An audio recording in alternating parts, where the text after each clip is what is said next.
Hello everyone. In last session we have completed till section 172. Today we will start with section 173 CRPC.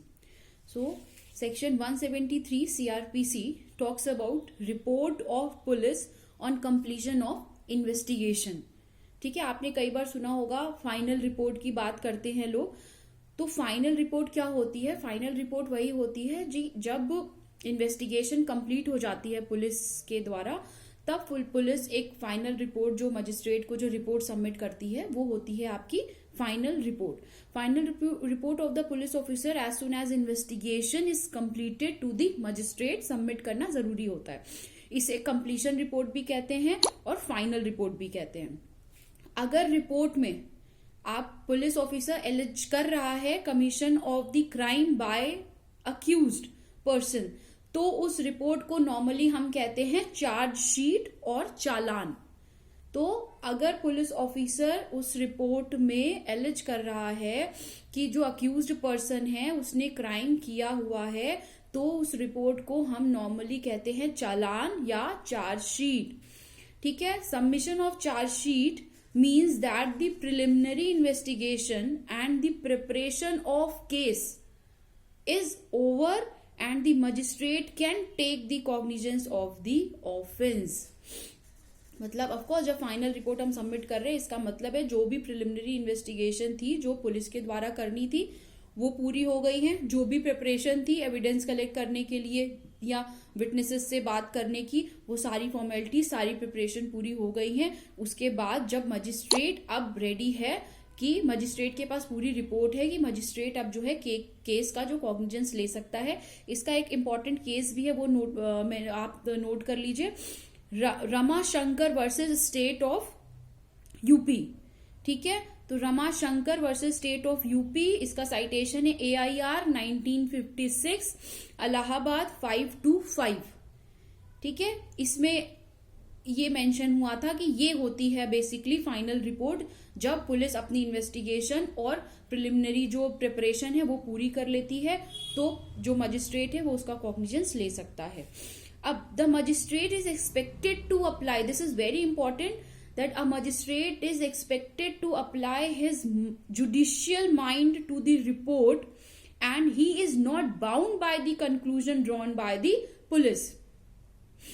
Because आपको पता है कि कई बार जो रिपोर्ट्स होती हैं, फाइनल रिपोर्ट्स हो गया या चालान हो गया, वो इन्फ्लुएंस्ड भी होता है. ये एक नॉर्मल प्रोसीजर ऑफ लॉ है और पुलिस ऑफिसर भी ह्यूमन बीइंग है. एरर के चांसेस सबसे होते हैं. तो इसलिए ये बहुत इंपॉर्टेंट पॉइंट है कि जो मजिस्ट्रेट है उसको अपना जुडिशियल जो माइंड है वो उस रिपोर्ट पे अप्लाई करना चाहिए, ना कि सिर्फ उसी को कंसीडर करना चाहिए जो कि पुलिस ने सबमिट कर दिया. ये एक ऐसा केस हुआ था. एक केस है रूपन देओल बजाज, लिख लीजिए, रूपन देओल बजाज वर्सेस KPS गिल. इसे बैक स्लैप केस भी कहते हैं. फेमस केस है ये, इसे बैक स्लैप केस कहते हैं. रूपन देओल बजाज वर्सेस KPS गिल, इसका साइटेशन है AIR 1996 सुप्रीम कोर्ट 309.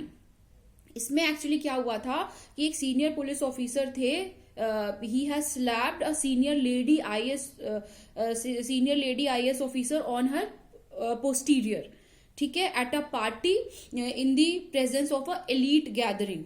ठीक है. एंड द मजिस्ट्रेट जो था, उस मजिस्ट्रेट ने पुलिस की जो फाइनल रिपोर्ट थी उस फाइनल रिपोर्ट को एक्सेप्ट कर लिया था विदाउट जो अप्लाइंग हिज माइंड, क्योंकि ऑफ कोर्स वो इन्फ्लुएंशियल थी. वो एक बहुत बड़े लेवल के, ये केस बहुत फेमस है, बहुत बड़े लेवल के वो पुलिस ऑफिसर थे, वो IS ऑफिसर लेडी. तो पुलिस, इन्होंने रिपोर्ट जो सबमिट की थी पुलिस ने, मजिस्ट्रेट ने उसको एक्सेप्ट कर लिया था. ठीक है. और खत्म कर दिया था. जब बिना की उस लेडी जो ऑफिसर थी उसने बल्कि जो केस था वो फाइल किया था 354/509 IPC के तहत. ठीक है. और विदाउट गिविंग अ रीजन, कोई भी रीजन दिए बिना उन्होंने कैंसिल कर दिया. ठीक है.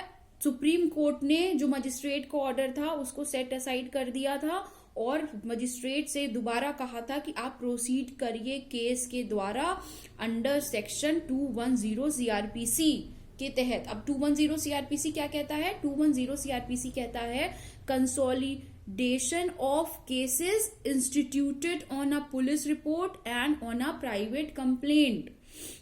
इन दोनों को मिक्स करके जो इनिशिएट होती है प्रोसीडिंग वो आपकी 210 में है। तो सुप्रीम कोर्ट ने कहा, डायरेक्ट किया मजिस्ट्रेट को कि इस ये जो आपका जो केस है आप इसको एज अ अंडर 210 लीजिए, जैसे कंसोलिडेशन हो गया है पुलिस रिपोर्ट का और जो प्राइवेट पर्सन की कंप्लेंट है उसका।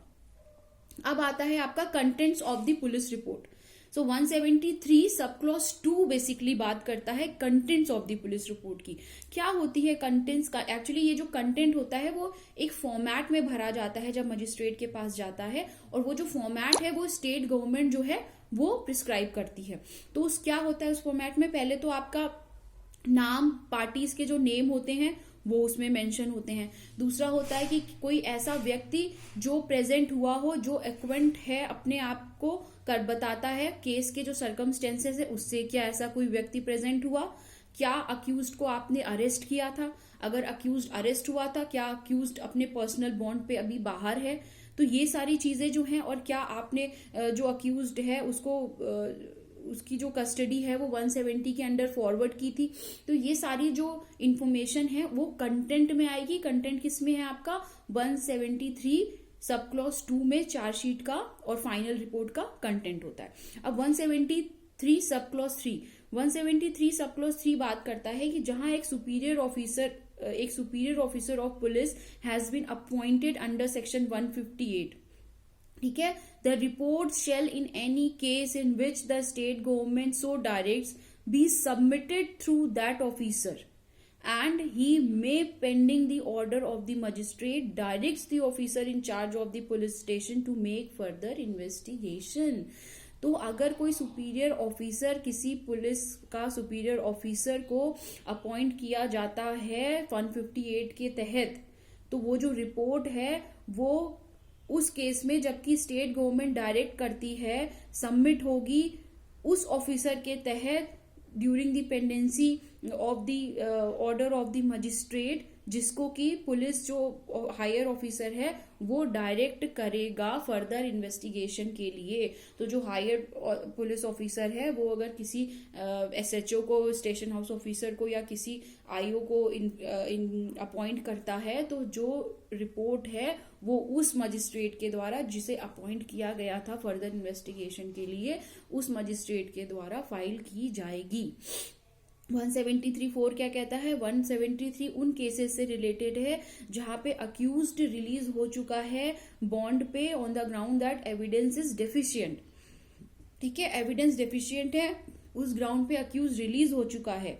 इस सेक्शन में एक वर्ड है और otherwise as he thinks fit, तो indicates that if the magistrate considers, अगर मजिस्ट्रेट को लगता है that the accused person wrongly released, he has power to take cognizance of the case and to proceed to put the accused on trial, ठीक है। तो इस matter में, जबकि जो अक्यूज्ड है उसको कह सकते हैं कि लगता है ऐसा, रिलीज कर दिया है कि एविडेंस डेफिशिएंट है, लेकिन magistrate is of the view that there are sufficient ground to arrest the person and trial करेंगे, तो magistrate can apply his mind. 173(5) बात करता है the police officer should when the report is in respect of case under 170, what is 170? जब evidence sufficient है।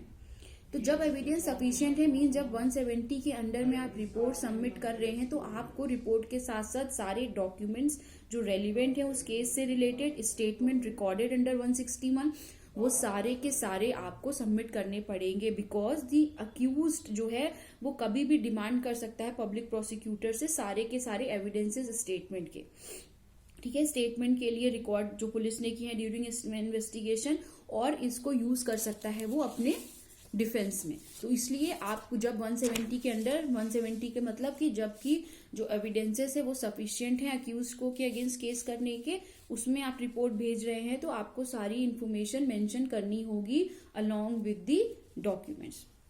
अब बात करते हैं कि 174, तो दिस इज ऑल अबाउट 173। तो 174 कहता है police to inquest and report on suicide. Police to inquest and report on suicide. इसको हम जनरल भाषा में कहें तो इसका मतलब होता है इंक्वेस्ट रिपोर्ट। इंक्वेस्ट रिपोर्ट मतलब होता है पंचनामा। आपने सुना होगा, बहुत डे टू डे लाइफ में तो नहीं होता है, बट ऐसे कभी अगर किसी के घर के पास कुछ ऐसा हुआ हो कि किसी ने सुसाइड कमिट कर लिया होता है, तो वहां देखते हैं कि पुलिस ऑफिसर आते हैं। पुलिस ऑफिसर जो होते हैं वो आसपास के जो लोग होते हैं, जो रिस्पेक्टेड मेंबर्स हैं, उनकी प्रेजेंस में सबसे पूछताछ करता है और अपनी जो एक फाइल होती है फॉर्मेट में, उसमें कुछ इन्फॉर्मेशन फिल कर रहा होता है। वो होता है बेसिकली पंचनामा, जिसमें कि मेंशन होता है कि क्या हो सकती है कॉज ऑफ सुसाइड। ठीक है, तो ये होता है आपका 174, जो कि कहता है इंक्वेस्ट रिपोर्ट, पंचनामा के बारे में। अगर तो इसमें क्या, इस सेक्शन में क्या मेंशन है, after receiving the information about suicide और अदर्स। अदर्स का मतलब है यहाँ पे बहुत सारी चीजें इस सेक्शन में और भी मेंशन है कि किसी ने सुसाइड किया है या किसी जानवर के द्वारा मारा गया है या कुछ अननेचुरल डेथ हो चुकी है, ये सारी चीजें मेंशन है उसमें। कोई पुलिस ऑफिसर को अगर ऐसी कोई इन्फॉर्मेशन मिलती है तो वो इमीडिएटली जो एग्जीक्यूटिव मजिस्ट्रेट है, जो इंक्वेस्ट करने, पंचनामा करने के लिए what we can say empower है, उसको इन्फॉर्म करेगा और खुद जो क्राइम सीन है उसको उसकी तरफ प्रोसीड कर जाएगा। ठीक है, फिर क्या करेगा, police officer must make an investigation in presence of 2 और more respectable inhabitants of the neighbourhood. ठीक है, and drew up a report. ये है सब एक अपनी जो रिपोर्ट है उसको ड्रॉ करेगा। रिपोर्ट जो है वो shall be sign by the, एक तो पुलिस ऑफिसर उसको साइन करेगा जरूर, and other persons, and send immediately to the district magistrate और एसडीएम। ये है सब सेक्शन 2। फिर जो डिस्ट्रिक्ट मजिस्ट्रेट है और सब डिविजनल मजिस्ट्रेट है और एनी एग्जीक्यूटिव मजिस्ट्रेट है specially empowered by the state government on to hold inquest, उसको जो है ये फॉरवर्ड कर देगा। Statement under 174 can not be used as a substantial evidence. अगर किसी व्यक्ति ने पुलिस के जब सवालों के जवाब दिए हैं तो इसका मतलब ये नहीं है कि एक सब्सटैंशियल एविडेंस के तहत आप उस स्टेटमेंट को यूज कर सकते हैं, बट वो स्टेटमेंट जो है कोरैबोरेट और कॉन्ट्राडिक्ट करने के लिए जरूर काम आ जाएगा। जब ट्रायल में उस विटनेस का काउंटर होता है उस वक्त अगर वो उसको कोरैबोरेट करने में या कॉन्ट्राडिक्ट करने में उसके प्रायर जो सबमिशन है उसको जरूर यूज हो सकता है। ठीक है, अब आता है 174 जो ऐड हुआ था वो ऐड हुआ था 1983 में। ये 1983 में ऐड हुआ था। इसका मेन पर्पस था जो डाउरी रिलेटेड जो डेथ्स विमेन की हो रही थी उसको प्रोटेक्ट करने के लिए था, क्योंकि जो सुसाइड विमेन कर रही थी उनके रीजंस नहीं थे लेकिन पता ये चल रहा था कि वो डाउरी की वजह से सुसाइड हो रही है। तो इसलिए 1983 में ये बहुत अच्छा कदम उठाया गया कि ये जो सेक्शन है 174 सब क्लॉज 3 उसको ऐड किया गया। इसमें क्या था कि अगर किसी विमेन ने सुसाइड की है with in the span of 7 years of from her marriage, ठीक है, तो उसके जो सर्कमस्टेंसेस हैं वो सारे चेक किए जाएंगे कि क्या इन लॉज की तरफ से या रिलेटिव्स की तरफ से उसके पास ऊपर डाउरी का कोई प्रेशर था या टॉर्चर था। फिर बात करते हैं 175 की। 175 कहता है पावर टू समवन पर्सन। अब किस पर्सन को सम्मन कर लेंगे आप, अचानक 175 में आप ये बात कर रहे हैं। 174 में जो इन्होंने इंक्वेस्ट की बात करी थी उस वहां पर जिन लोगों से इन्होंने पुलिस ने इन्वेस्टिगेशन की थी, जिनसे स्टेटमेंट लिया था, उन लोगों को एज अ विटनेस की तरह पुलिस ऑफिसर सम्मन कर सकता है ट्रायल के टाइम में, जब वो सुसाइड से रिलेटेड ट्रायल हो रहे होंगे तब। 176 बात करता है inquiry by magistrate into case of death. This is very important. देखिए कभी कभी ऐसा होता है कि पुलिस कस्टडी में डेथ हो जाती है, पुलिस कस्टडी में रेप हो जाता है, ठीक है, तो इन सारी चीजों से जो निपटने के लिए या कि डिटरेंट के तौर पे ये क्लियरली मेंशन किया गया है कि ये जो है इनमें मजिस्ट्रेट जो है वो इंक्वायरी करेगा। अब मजिस्ट्रेट इंक्वायरी करके जो अपनी रिपोर्ट है वो इस गवर्नमेंट को तो सबमिट करता ही है, साथ में एक बहुत इंपॉर्टेंट मैं आपको एक बात बताती हूँ, जो आप नेशनल ह्यूमन राइट्स कमीशन है, नेशनल ह्यूमन राइट्स कमीशन की जुडिशियल कस्टोडियल डेथ जिसको जेसीडी और पुलिस कस्टोडियल डेथ जो कि पीसीडी जिसे कहते हैं उसकी बहुत ज्यादा इंपॉर्टेंस है, क्योंकि अगर कहीं जुडिशियल डेथ होती है तो मजिस्ट्रेट की रिस्पॉन्सिबिलिटी बनती है कि जो 176 में उसने इंक्वायरी की है उसकी पूरी की पूरी रिपोर्ट जो है वो एनएचआरसी को भी सबमिट करता है। अगर एनएचआरसी के पास इस तरीके की कोई कंप्लेंट या और ये रिस्पॉन्सिबिलिटी हर पुलिस ऑफिसर पुलिस स्टेशन की है और हर जेल अथॉरिटी की है कि अगर आपके यहाँ पे कोई डेथ या कोई रेप इस तरीके की घटनाएं घटती हैं तो आपकी रिस्पॉन्सिबिलिटी है कि आप तुरंत एनएचआरसी को सूचित करें। एनएचआरसी उसमें अपने ऑफिसर्स जो उनके हैं, डीजी हैं या जो भी हैं, उनकी एक कमेटी बनाता है और इंक्वायरी कंडक्ट कराता है that what is the cause. क्योंकि बहुत सारे रीजंस होते हैं जो जुडिशियल जो कस्टडी में और पुलिस कस्टडी में डेथ हो जाती है। पुलिस कस्टडी में तो कभी कभी इस तरीके से भी डेथ हो जाती है क्योंकि जो अक्यूज्ड है he is outside, he is free and they have trapped the innocent person, तो उसे टॉर्चर करके 3rd डिग्री अप्लाई करके उसकी डेथ हो जाती है और फिर वो दिखा देते हैं that he has committed the suicide. तो इसलिए ये बहुत इंपॉर्टेंट जो 176 है, that is very important section. So now we have finished with the investigation and inquiry by the police. In next session we'll start with some new lecture. If you have any doubt, आप मुझसे सवाल कर सकते हैं, मैं आपके सवालों के जवाब का भी एक वीडियो बना दूंगी। Thank you everyone.